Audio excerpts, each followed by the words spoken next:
ഒരു ത്രോട്ട് സ്പെഷ്യലിസ്റ്റിനെ കാണണമായിരുന്നു. തൊണ്ടയ്ക്ക് അങ്ങനെ കാര്യമായിട്ട് രോഗമൊന്നുമില്ല, വെറുതെ ഒരു ചെക്കപ്പ്. രോഗമുണ്ടോ ഇല്ലയെന്ന് നിങ്ങളല്ല ഡോക്ടറെ തീരുമാനിക്കേണ്ടത്. Very correct. ഇത് പലർക്കും അറിയില്ല. സ്പെഷ്യലിസ്റ്റ് ആരെന്ന് പറഞ്ഞില്ല. ഡോക്ടർ നമ്പ്യാരെ കണ്ടാ മതി. ആ, ഞാൻ അപ്പോഴേ പറഞ്ഞില്ലേ ഡോക്ടർ നമ്പ്യാരായിരിക്കും ബെസ്റ്റ് എന്ന്. ഈ നമ്പ്യാർ എന്ന പേരുണ്ടെങ്കിൽ തന്നെ ആള് വളരെ എഫിഷ്യന്റ് ആയിരിക്കും. കേട്ടിട്ടില്ലേ? കുഞ്ചൻ നമ്പ്യാർ, എം.എൻ. നമ്പ്യാർ. നിങ്ങളുടെ പേര് പറഞ്ഞോളൂ. അയ്യോ, ഞാനല്ല പേഷ്യന്റ്, ഇവനാ. കുഞ്ഞിനാലും ഒരു കരപ്പം വന്നതിന് ശേഷം എനിക്ക് ഇവന് അസുഖങ്ങളെ വന്നിട്ടില്ല. എന്റെ ബോഡി. പേഷ്യന്റിന്റെ പേര് പറയൂ. ജോൺസൺ. ജോജോ ജോൺസണോ? അല്ല, വെറും ജോൺസൺ. ഇനീഷ്യൽ? ഓ, ഇനീഷ്യൽ? ഓ. ഇനീഷ്യൽ എന്താണെന്ന്? അതാ പറഞ്ഞത്. ഓ, ഔസേപ്പച്ചന്റെ ഓ. ഓ ഓ. വയസ്സെത്രേ? 21. ഇവിടുത്തെ രജിസ്ട്രേഷൻ ഫീസ് 300 രൂപയാണ്. എത്ര? 300.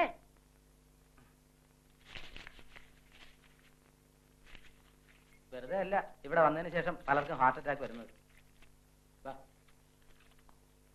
ചേട്ടാ, ചേട്ടൻ എന്തിനാണ് എന്റെ പേര് മാറ്റി പറഞ്ഞത്? എടാ മണ്ട, ഒരു സിനിമയിലെ പാടിയിട്ടുള്ളെങ്കിൽ നീ കേരളം മുഴുവൻ ശ്രദ്ധിക്കപ്പെട്ട് കഴിഞ്ഞിരിക്കുക. പ്രശസ്ത പിന്നണി ഗായകനായ റാഫേലിന് തൊണ്ടയ്ക്ക് അസുഖം എന്ന് പറഞ്ഞാൽ അത് നിന്റെ കരിയറിനെ ബാധിക്കുന്ന പ്രശ്നമാണ്. അല്ലെങ്കിൽ തന്നെ പുതുതായിട്ട് വരുന്ന പിന്നണി ഗായകരെ എങ്ങനെ ഒതുക്കാവുന്ന നോക്കിക്കൊണ്ടിരിക്കുക ആൾക്കാർ. അതുകൊണ്ട് ആ ചികിത്സയൊന്നും മദ്രാസിൽ വേണ്ടാന്ന് വെച്ചത്. ഏതെങ്കിലും പത്രക്കാരോ സിനിമക്കാരോ അറിയുന്നതിന് മുമ്പ് ചികിത്സയും കഴിഞ്ഞ് നമുക്ക് സ്ഥലം വിടാം. അതുകൊണ്ട് ഇനി മുതൽ നീ റാഫേലല്ല, ജോൺസനാ. മനസ്സിലായോ ജോൺസൺ? കറക്റ്റ്. ഓ ജോൺസൺ. അതൊക്കെ ആൾക്കാർ പറഞ്ഞ് പരത്തുന്നതല്ലേ. അവൻ ഒരു അസുഖവും ഇല്ലായിരുന്നു, വെറുതെ ഒരു തൊണ്ടവേദന തുടങ്ങിയതാ. പരിശോധിച്ചപ്പോ തന്നെ ഡോക്ടർക്ക് സംശയം തോന്നി, അഡ്മിറ്റ് ചെയ്യാനും പറഞ്ഞു. 1-2 ആഴ്ച കഴിഞ്ഞ് ടെസ്റ്റിന്റെ റിസൾട്ട് വന്നപ്പോഴാ അറിയുന്നത് തൊണ്ടയില് ക്യാൻസർ ആണെന്ന്. എന്നിട്ടിപ്പോ എങ്ങനെയുണ്ട്? എന്നിട്ടിപ്പോ എങ്ങനെയുണ്ടാകാൻ? ഓപ്പറേഷൻ കഴിഞ്ഞതോടെ കഴുത്തിന്റെ നീളം 2 ഇഞ്ച് കുറഞ്ഞു. ഭക്ഷണം പോലും കഴിക്കാൻ പറ്റാതായി. വേദനയെന്ന് പറഞ്ഞാ എന്തൊരു വേദന! രോഗികളുടെ മുമ്പ് ഇങ്ങനെയുള്ള കാര്യങ്ങൾ സംസാരിക്കുന്നത് ചെറ്റത്തരാ. നിങ്ങൾക്ക് വല്ല സംസാരിക്കണമെങ്കിൽ വല്ല മൂത്രപ്പുരയിലും പോയി സംസാരിക്കണം. അതല്ല ആശാനെ, ഈ പറഞ്ഞ കക്ഷി ഇന്നലെ മരിച്ചു, അതുകൊണ്ട് പറഞ്ഞതാ.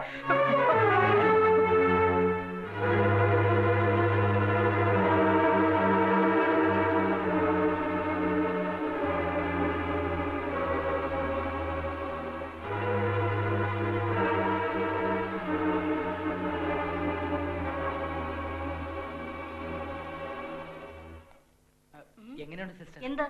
അല്ല, അകത്തെ പേഷ്യന്റ്. ഓ, അതാണോ? നമ്മൾ പേഷ്യന്റ് ആരാ? സുഹൃത്തെന്ന് മാത്രം പറഞ്ഞാൽ ശരിയാവില്ല. സഹോദരങ്ങളെ പോലെയാ ഞങ്ങള്. ഞങ്ങള് അത്രയ്ക്ക്.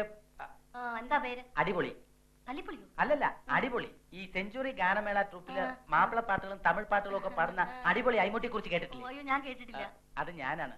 ട്രൂപ്പിന്റെ ഓണറും കൂടിയാണ്. അത് ശരി. അതിന് ഞാനിപ്പോ എന്താ വേണം? അല്ല, റാഫ് ജോൺസൺ എങ്ങനെ ഉണ്ടെന്ന് പറഞ്ഞില്ല. റാഫ് ജോൺസണോ? അല്ല, ഓ ജോൺസൺ. അകത്തെ. ഓ, അങ്ങനെ ഒന്നും പറയാറായിട്ടില്ല. ഒരു ഡീറ്റെയിൽ ചെക്കപ്പ് വേണ്ടി വരും. കുറച്ച് ദിവസം ഇവിടെ കിടക്കേണ്ടിയും വരും.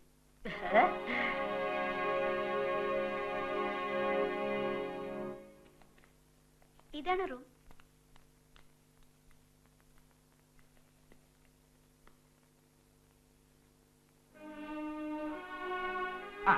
ഐശ്വര്യമായിട്ട് കയറി കിടന്നോ. റെയിൽവേ സ്റ്റേഷനിൽ നിന്ന് നേരെ വന്ന് ഒരു ഹോട്ടലിൽ മുറിയെടുത്ത് താമസിക്കുന്നു എന്ന് കരുതിയാൽ മതി. ഇതൊരു ഹോസ്പിറ്റലാണെന്നും നീ ഒരു രോഗിയാണെന്നും ഉള്ളതൊക്കെ അങ്ങ് മറന്നേക്ക്. എനിക്കെന്താ അസുഖം? കൊടച്ചക്രം. പറഞ്ഞാൽ മനസ്സിലാവില്ലേ? ഒരു അസുഖമില്ല, ജസ്റ്റ് ചെക്കപ്പ്. ഒരു പാട്ട് കമ്പോസ് ചെയ്യാൻ നമ്മൾ റൂം എടുത്തിരിക്കുന്നു. ആ ഒരു മൂഡിൽ അനങ്ങാതെ അങ്ങ് കിടന്നാ മതി. വലിയ വിശേഷം ചോദിക്കാനും വർത്തമാനം പറയാനും നിൽക്കണ്ട. മനസ്സിലായോ?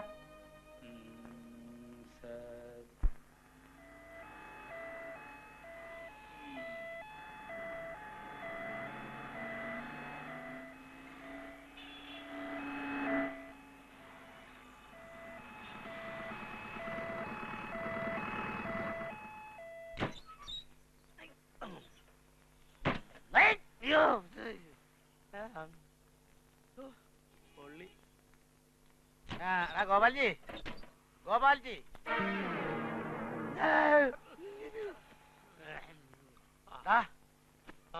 ഞാൻ നിന്നെ വിളിക്കാൻ പോയായിരുന്നു. ഞാനൊന്ന് സുഖമായിട്ട് ഉറങ്ങി. എടാ, 500 കിലോമീറ്റർ വണ്ടി ഓടിച്ചപ്പോഴേക്കും നീ ഉറങ്ങിപ്പോയോ? 500 കിലോമീറ്ററോ? ഇവിടുന്ന് കമ്പം വരെ 650 കിലോമീറ്റർ ഉണ്ട്, അറിയാം? അതെ, 650 കിലോമീറ്റർ ഉണ്ട്. അതിൽ 150 കിലോമീറ്റർ ഞാൻ ഉറങ്ങിപ്പോയി. അപ്പൊ പിന്നെ ഈ വണ്ടി ആരോടിച്ചു? ഞാൻ ഓടിച്ചു. അയ്യോ, ആയിസറാതെ ചവൻ എന്നെ കിട്ടില്ല. ഇനി ശവത്തിന്റെ കൂടെ കൂട്ടിരുന്ന പരിപാടി വേണ്ട, ഞാൻ നിർത്തി. എടാ, നീ അങ്ങനെ പറയൂ. ഈ ശവത്തിന്റെ കൂടെ ഒറ്റയ്ക്കിരുന്ന് യാത്ര ചെയ്യാൻ എനിക്ക് പേടിയാന്നുള്ള കാര്യം നിനക്ക് അറിയാമല്ലോ. എടാ, വെറുതെ അല്ല, നിനക്ക് കഞ്ഞിയും കപ്പയും ചോറും ബ്രാൻഡി 50 രൂപ തരുന്നില്ലേ? അതൊക്കെ ശരിയാ.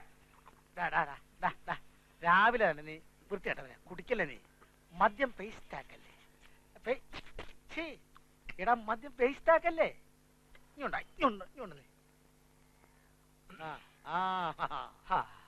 അങ്ങനെ ഇന്നത്തെ പല്ല് തേപ്പും കുളിയും കഴിഞ്ഞു. എടാ നിനക്ക് എന്തെങ്കിലും ഒന്ന് കുളിച്ചൂടെ? ഒരാഴ്ച ആയില്ലേ കുളിച്ചിട്ട്? വേണമെങ്കിൽ 2 കെട്ട സോപ്പ് ഞാൻ വാങ്ങിച്ചുതരാം. സോപ്പും ഡ്യൂട്ടിക്ക് സമയമായി പോലെ. നല്ലൊരു ചെറുപ്പക്കാരൻ, കാണാനും നല്ല ഭംഗി, നല്ല ആരോഗ്യവും. ഇവനൊന്ന് കുളിച്ചു കിട്ടിയിരുന്നെങ്കിൽ ഹോസ്പിറ്റലിലെ സൂപ്രണ്ട് ആകാമായിരുന്നു. ഇയാൾക്ക് വസ്ത്രം മാറാൻ വേറെ സ്ഥലമൊന്നും കണ്ടില്ലേ? ഇത് എത്രാമത്തെ പ്രാവശ്യമാണ് ഞാൻ വാൺ ചെയ്യുന്നത്? മാഡമോ മറ്റോ വന്നത് കണ്ടിരുന്നെങ്കിൽ ഞാൻ സഹിക്കില്ല. ഇത് സ്നേഹലതയല്ലേ കണ്ടുള്ളൂ. എന്നാലും തെറ്റ് സമ്മതിച്ചു കൊടുക്കരുത്. ചെയ്തു പോയത് തെറ്റാണെന്ന് തോന്നുന്നെങ്കിൽ പ്രായച്ചിത്തമായി എന്നെ തന്നെ വിവാഹം കഴിച്ചോളൂ. അയ്യടാ, വിവാഹം കഴിക്കാൻ പറ്റിയ ഒരു സ്പെസിമൻ. ഈ സ്പെസിമിൻ എന്താണ് ഒരു കുഴപ്പം? കുഴപ്പങ്ങളേ ഉള്ളൂ. അതെ, ഒരു അറ്റൻഡർക്ക് അറ്റൻഡറേതായ സ്വപ്നങ്ങൾ മാത്രം മതി. ആ സ്വപ്നങ്ങളിലെ എല്ലാം നായിക സ്നേഹലത തന്നെയാണ്. അത് തല്ലുകൊള്ളാത്തതിന്റെ അസുഖമാണ്. അതെ, എന്റെ ജാതകത്തിൽ കോടീശ്വരനായ ഒരാളെ മാത്രമേ ഞാൻ വിവാഹം കഴിക്കുള്ളൂ എന്നാണ് പറഞ്ഞിട്ടുള്ളത്. ഒരു ദിവസത്തേക്കായിരിക്കും. ഒരുമാതിരി അനാവശ്യം പറയരുത്. ഡ്യൂട്ടി സമയത്ത് ഞാൻ തുണി മാറിക്കൊണ്ട് നടന്നാ മതിയോ? ഈ ബില്ല് കൊണ്ടോ 204 കൊണ്ടിട്ട് സി ബ്ലോക്കിലേക്ക് പോകുന്നുള്ളൂ. സ്നേഹലതേ, സ്നേഹലതേ. ഓ, ഈ പെൺകുട്ടിക്ക് ആരാണ് സ്നേഹലത എന്ന് പേരിട്ടത്? അച്ചടി ഭാഷയെ അടക്കമില്ലാത്ത പ്രകൃതം. എങ്കിലും ഞാൻ നിന്നെ സ്നേഹിക്കുന്നു സ്നേഹലതേ.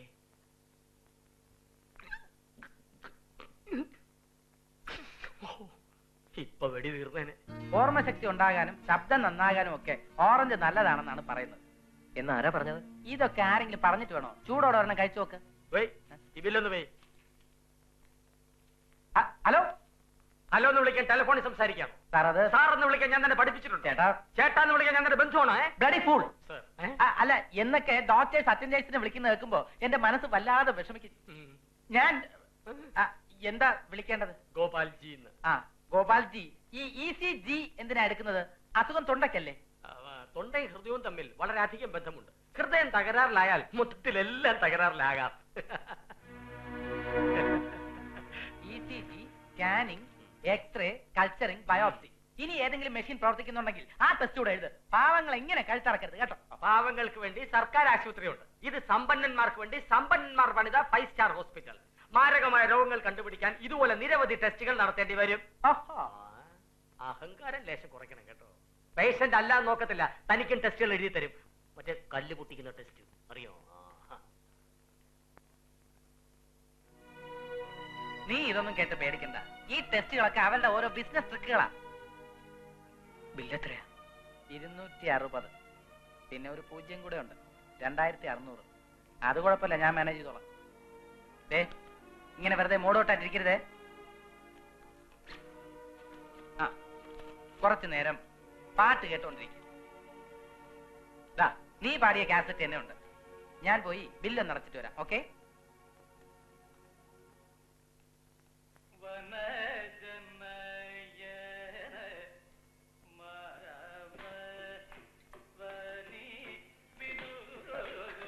Sorry doctor. സാരമില്ല, കേട്ടോളൂ. വോളിയം കൂടാതിരുന്നാ മതി. ക്ലാസിക്കൽ മ്യൂസിക് വളരെ ഇഷ്ടമാണല്ലേ? അതെ. എന്താ പേര്? ജോൺസൺ. അപൂർവ രാഗത്തിലുള്ള ഈ കീർത്തനം ആര് പാടിയതാണെന്ന് അറിയോ ജോൺസന്? ഒരു പുതിയ ഗായകനാ, റാഫേൽ. റാഫേലിന്റെ ഒരു കച്ചേരിയുടെ കാസറ്റ് ഞാൻ ഈ അടുത്തിടയ്ക്ക് കേട്ടു. Really fantastic. ഡോക്ടർക്ക് ശാസ്ത്രീയ സംഗീതം ഇഷ്ടമാണോന്നോ? നല്ല കാര്യായി. ഒരു സംഗീതജ്ഞയാകണമെന്നായിരുന്നു എന്റെ ആഗ്രഹം. എന്ത് ചെയ്യാം, ഡോക്ടറായിപ്പോയി. ഡോക്ടർ നമ്പ്യാരുടെ പേഷ്യന്റ് ആണല്ലേ? അതെ. എന്താ അസുഖം? തൊണ്ടയ്ക്കൊരു ചെറിയ വേദന.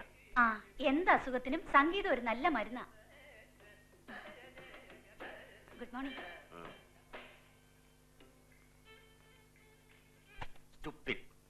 പാട്ട് വെക്കാൻ എന്താ ഉത്സവപ്പറമ്പോ?